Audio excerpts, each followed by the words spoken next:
Nichols, transformational trainer, trauma sensitive heart math, certified practitioner, Sikh RN, TEDx speaker, and author. With a profound dedication to empowering others, she brings a wealth of expertise in emotional intelligence, guiding individuals on a journey of self discovery and empowerment. So, Kinsey's transformative journey, marked by a life altering car accident in 2018, has fueled her commitment to healing beyond the physical realm. So, with over 20 years of experience in healthcare, from patient care tech to registered nurse, she discovered that true healing extends into the emotional, spiritual, and mindset realms. Kinsey's unique approach focuses on the heart space, fostering heart coherence for neurotransformation. As we embrace her presence on stage, let us open our hearts to the wisdom she is about to share, reminding us all that we have the power to raise above circumstances and embrace life's possibilities.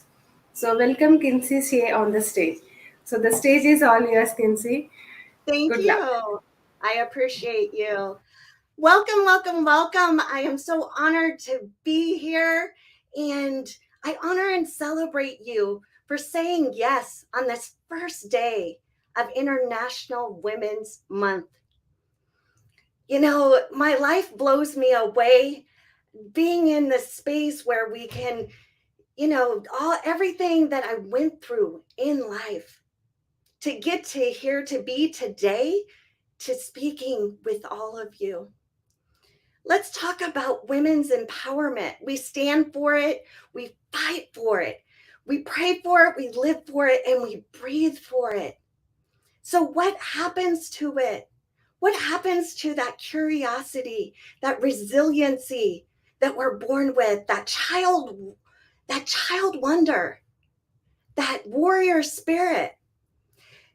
In my journey, I came across a quote by Charlie Wardell, and I think this is part of the answer. A bird sitting on a tree is never afraid of the branch breaking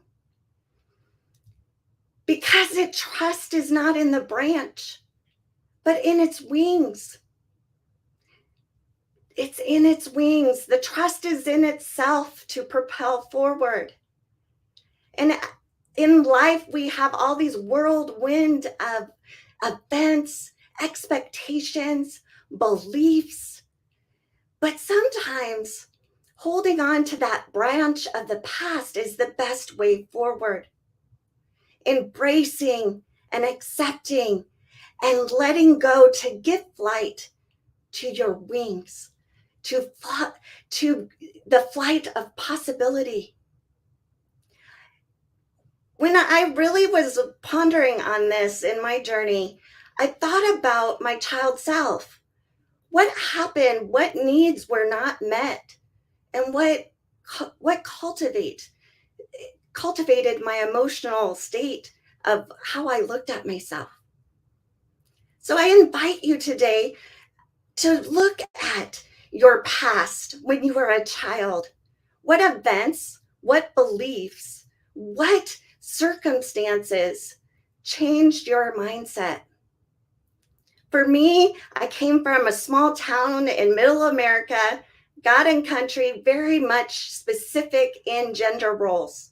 You get married, you have kids, and your husband supports you. That was where I came from. Those are the beliefs that I had. And so I went back to my first memory at 4 when I was playing in the living room with my brothers. And my dad got upset at my brother and they were arguing. And I was crying, why can't we just get along? And my dad, Kinsey, I wasn't talking to you. Be there, pretty. I'm not talking to you.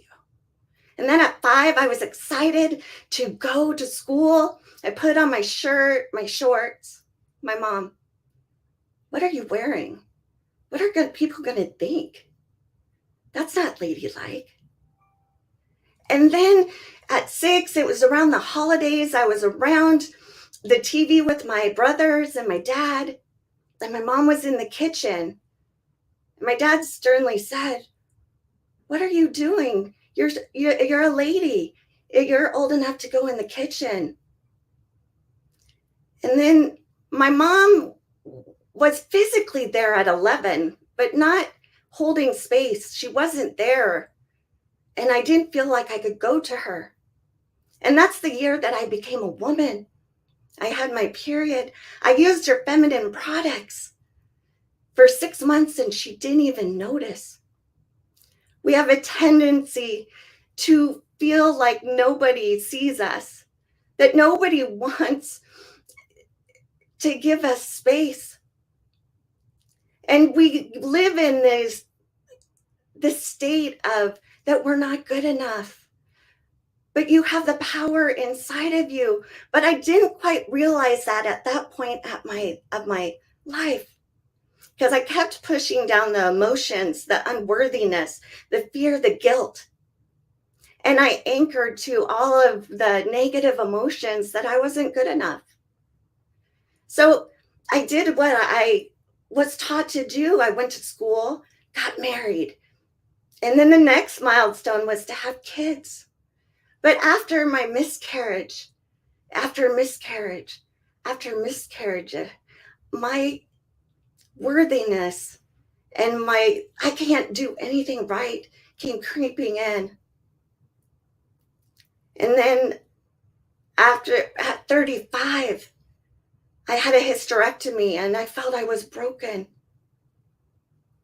That I couldn't even do what was expected of me.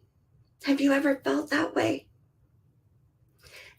Then my marriage fell apart. Then all of the emotions from my religious background about being divorced, the guilt, the shame, letting down my family, letting down everybody that supported me, that I thought that was the right way, the right path. But again, I suppressed those emotions. It's kind of like a ball that you push under the water. You use all your strength and it creates a big void. And I did that for some time. I just did life, didn't anchor to my emotions. But the day that changed my life was August 6, 2018. I was going to work as a travel nurse. And I woke up late, didn't get my coffee, didn't get gas. And I was just going through the chatterbox in my head of everything like, I'm not good enough. Why can't I do anything right? But 10 minutes before I got to my work, I was hit by a truck. I almost lost my arm, my life, and ended up in a wheelchair. Every doctor, every nurse, every surgery was like a wave crashing upon my spirit. But I wasn't ready to face any of it. I was in a fog and I couldn't see. I didn't know what to do. But after 8 surgeries, I finally, and being in trauma ICU and being in rehab, I finally made it home. My home was the same, but I was different. I was in a wheelchair with my hospital bed right next to me, looking up 18 stairs of where I used to be. And all those emotions started bubbling up. Oh no, I pushed it down. I focused on that first stair.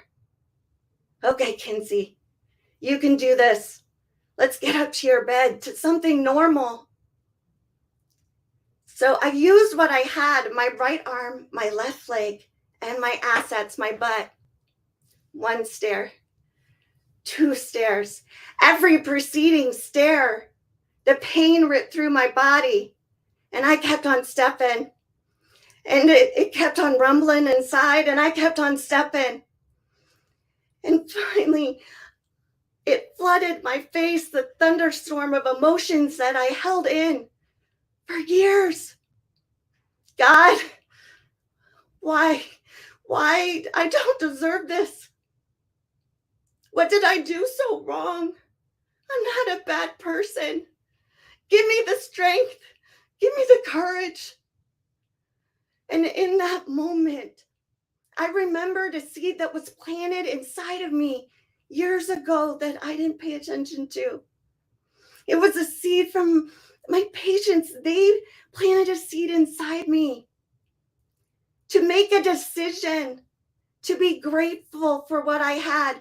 So I decided to be grateful to be alive, a decision to surrender to new possibilities. So I surrendered to walking again. And then a decision to believe in myself.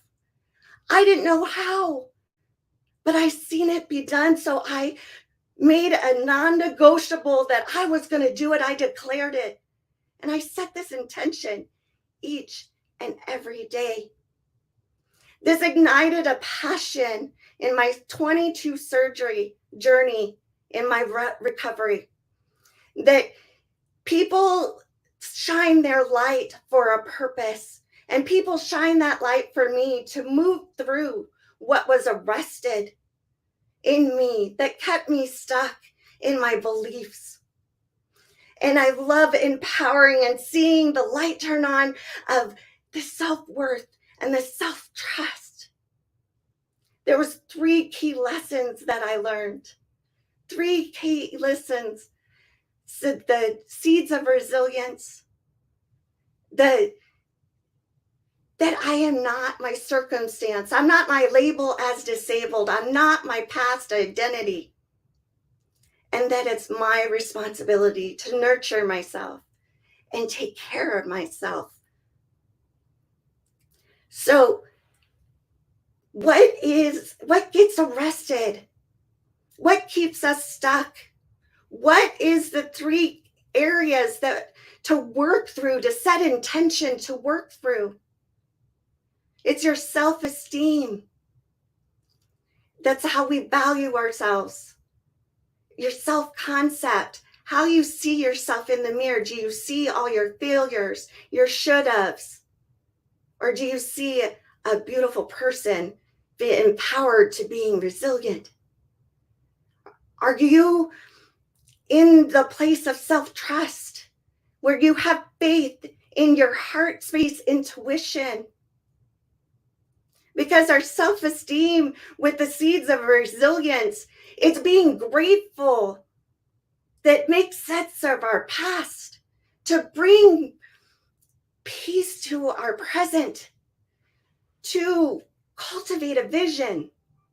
It's required for the future. It requires surrender to transmute and shift resistance so that we take our no to a yes to ourselves. And believing in yourself. Whatever you tell your mind, that is your capacity. That's where you live. That's your reality. Feed your mind with faith, with inspired action and intention, and love and compassion. Intention is just all about that action. So we have the stairs, if you will, to move through, to get to your desires, your heart desires. I speak a lot about heart, mind, and body, mind, and spirit.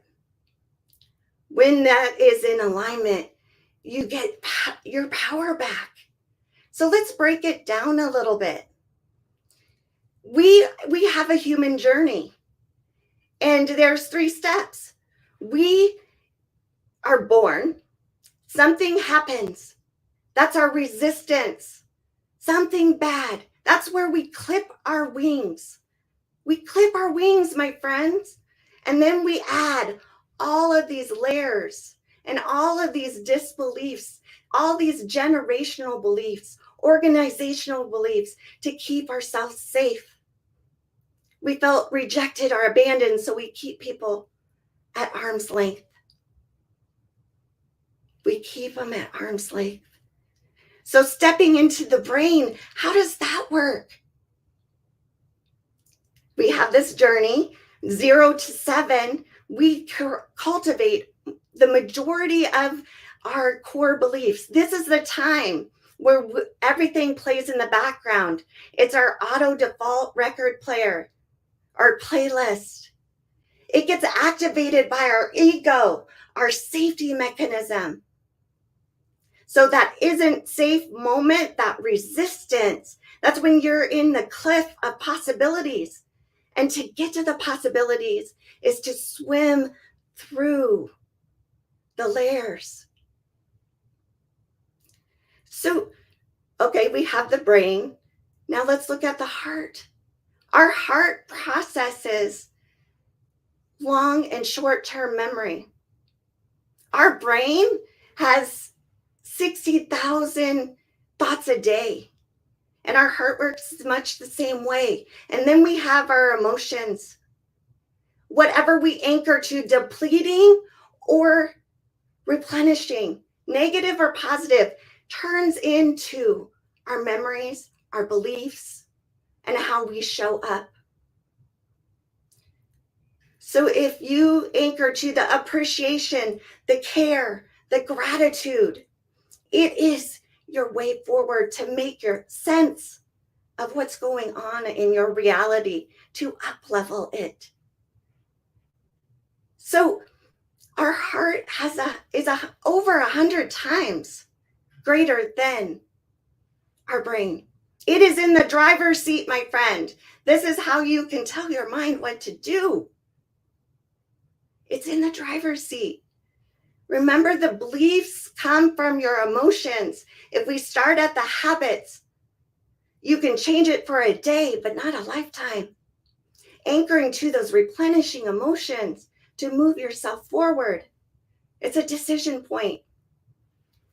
It's a decision to set intention, to self-regulate, to reset yourself daily. And there's many heart math techniques, which is all focused on your heart breathing, bringing in that heart coherence.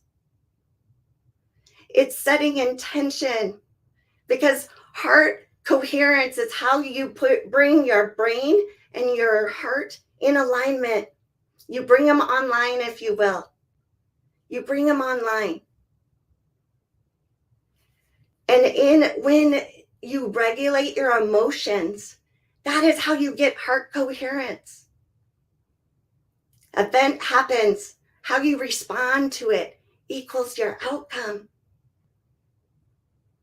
So let's move to the next. That was the all seeds of resilience and how we get arrested in it. That when we don't feel our self-esteem or concept, the self-trust, those stairs. And then we talked about how you regulate it. So let's talk about that branch. I am not my past. Because the more we anchor to the shame and the guilt, we are tethered and we exhaust ourselves with all of the energy. But once we get in the heart space and regulate our energy, our mind, body, and spirit with compassion, we can have peace and we can see the possibilities of the future. Not other people's expectations, not the 0 to 7 beliefs that we think are true, not our circumstances.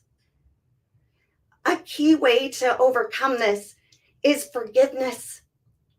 Forgiveness of yourself and others. Going from that victim that life is happening to me and I can't do anything right, to that warrior, curious resilience that's in each and every one of you. It's in all of us. It's a decision to accept it. So in my coaching and in my life, I had to move through, I call it the emotional onion, because you always cry when you go through the onion. And that's part of releasing and surrendering to new possibilities. We have to move from the anger, from the pain, from the fear, from the regret. And then we get to the heart space. When we bring the darkness and the light in, we move through it and make a beautiful watercolor mosaic of our life and get into that desired heart space, that appreciation, that love. So forgiveness is key in nurturing yourself through the process. So another awareness that I had was that it was my self-responsibility to nurture myself, even if I felt abandoned, neglected, or not seen and heard in my life. You see, when we nurture ourselves, our 0 to 7 self, through our heart space, we change the perspectives, the lenses, and our protection, those layers of protection, our emotional intelligence. There's many heart math techniques that I use in my sessions that really help you regulate your body to get to that empowered state. In my journey, I used a combination of the heart math, but I intuitively kind of made it my own. It's you acknowledge, you breathe through your heart. You invite in your heart energy, the masculine energy, the universal energy, if you will, or the sun, that protector. And you invite in the nurturing Mother Earth energy and marry that in your heart and come into your trusting yourself.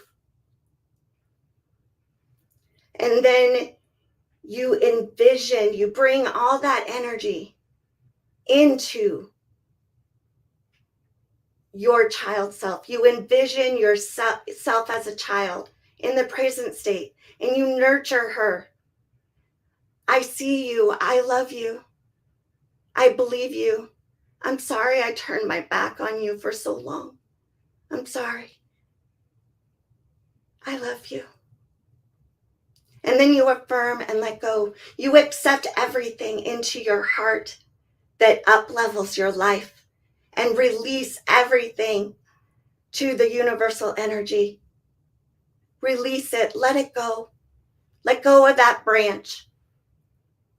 It's a simple process to take your power back.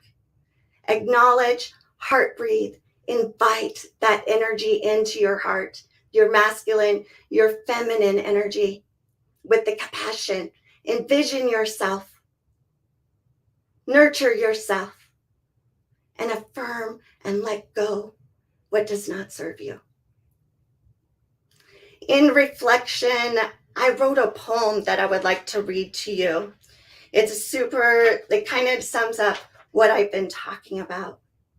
In the realm of strength and grace, women stand tall, courageous wings awaiting destiny's call. Empowerment blooms like a radiant fire, breaking chains, unleashing inner power.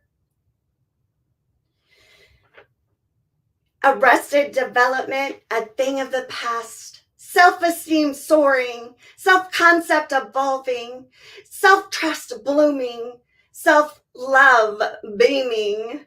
In the depths of the heart, intuition beats strong. Be brave, dear one, in your healing song.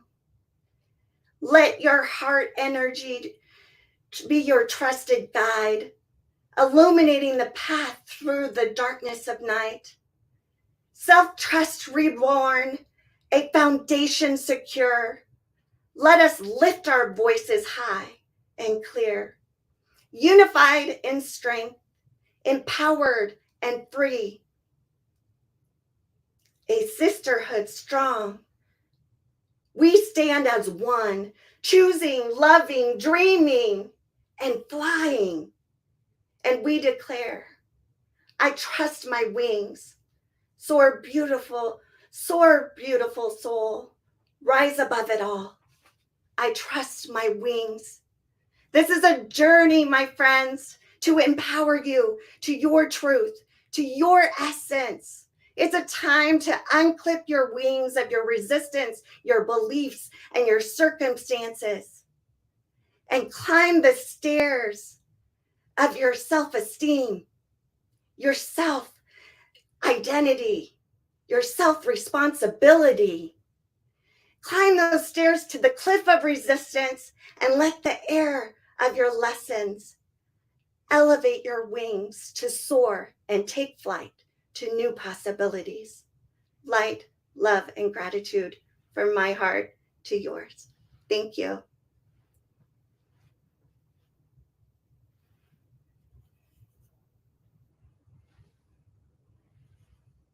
And I would like to, if anybody has any questions, just let me know.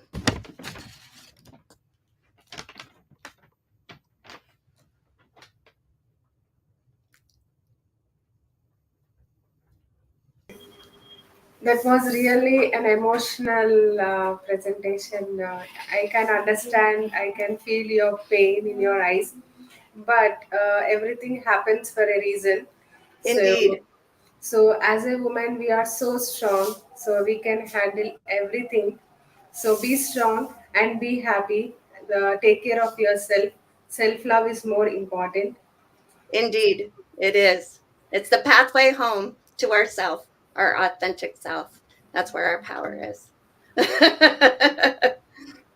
So you drew our audience completely. So thank Yay! thank you so much for that presentation. And Shruti, so is there any questions for Kinsey? Yes, I do have a question, Kinsey. So, Okay.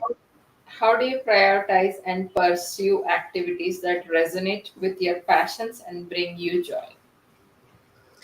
A lot of activities. I love grounding myself to Mother Earth, doing hikes, walk, just being in the sun, energizing my spirit, my warrior spirit, the masculine and the feminine, to really bring into my heart of compassion and have the gratitude. So I live in a space where nature really grounds me. So whatever I can do in nature, I love. And I love doing presentations like this, and speaking, because speaking your truth, your story is so powerful and has so much meaning. And in my journey, I had many people that shined their light, and it gave me a path forward. So that is my mission, is to shine my light, to speak my truth, to empower women to do the same. Wonderful. That was amazing speech and very emotional, and we're all touched with you. And the way you came back, yeah, it's great. Thank you. Kinsey. Thank you. So looking forward to work with you, and please do join other sessions as well and encourage all our other speakers. Thank you. Thank you so much. Thank you, guys.